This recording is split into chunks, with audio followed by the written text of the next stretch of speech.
The most iconic shot of this entire trailer is Master Chief in his old Halo armor looking out at the landscape. And moments later, we're cruising along in a Warthog without a gun on the back while a Forerunner Spire shoots a light into the sky. Of course, this brings up feelings from the first time we saw one in Halo 1 or that amazing Valhalla map in Halo 3. But before we get into all of that, let's talk about what's going on with Infinite. 343 has been regularly teasing us with more details while the community has been poring over every frame of this trailer.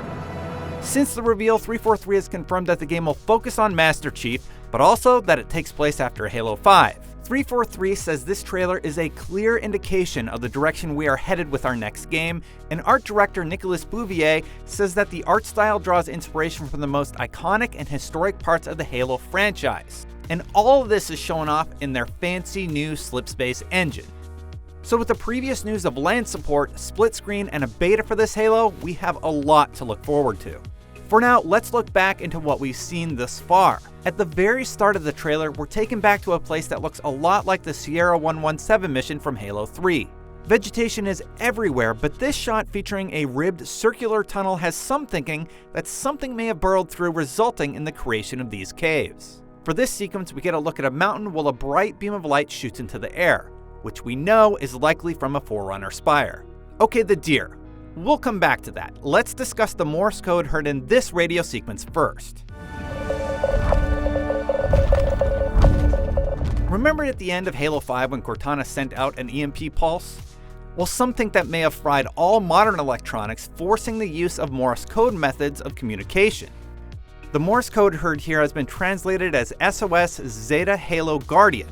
Zeta, of course, has the numerical value of 7, which has fans guessing this is Installation 7. So how do the deer and later rhinoceros-like creatures factor in?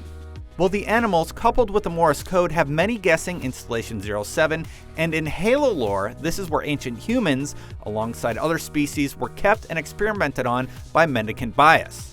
You see, Installation 07 had huge outbreaks of flood, which could possibly mean some interesting transformations of humans and creatures in Infinite, should any floods still be alive.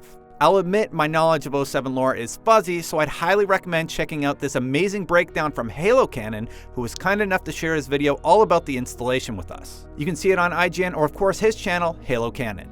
Another piece of evidence that has us thinking about Forerunners is this cave writing. While it looks similar to glyphs we've seen in the past during Halo Wars and Halo 4, no one has been able to find specific examples that match up. But one Reddit user put it into a cryptographic analyzer, which came back with the translation enemy within.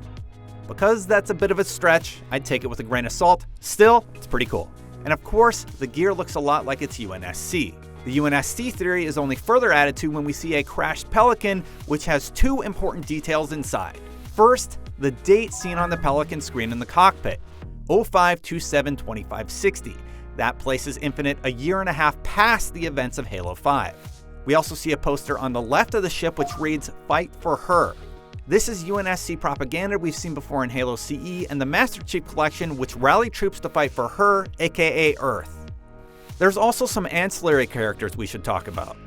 In the water, we see a Sentinel Enforcer, which you may remember from Halo 2, which is looking at a Warthog. A few scenes later, we see Marines walking near a set of rings, and there's a few things to point out there. These ring structures have been showcased twice now in the trailer, and some think they're representations of Halo installations that have been destroyed. The Marines are also holding battle rifles, a fan favorite weapon from the series. Finally, in this wide shot, we see the smoke from the Marines and, on the far right, Sentinels. Now we're back to where it all started. Master Chief in his old armor and the Warthog cruising along. But there's an important detail about the ring. You can clearly see a Forerunner design similar to what we saw in Requiem in Halo 3, meaning we can expect a classic mix of wildlife and tech coming together. More importantly is the post-Slipspace logo scene where Chief puts an AI chip into his helmet. One, the chip is most definitely not the real Cortana, as the serial number is clearly different from her designation. Remember though, at the end of Halo 4, Cortana predicted this happening. They'll pair you with another AI. Maybe even another Cortana model if Halsey lets them. That's not going to happen.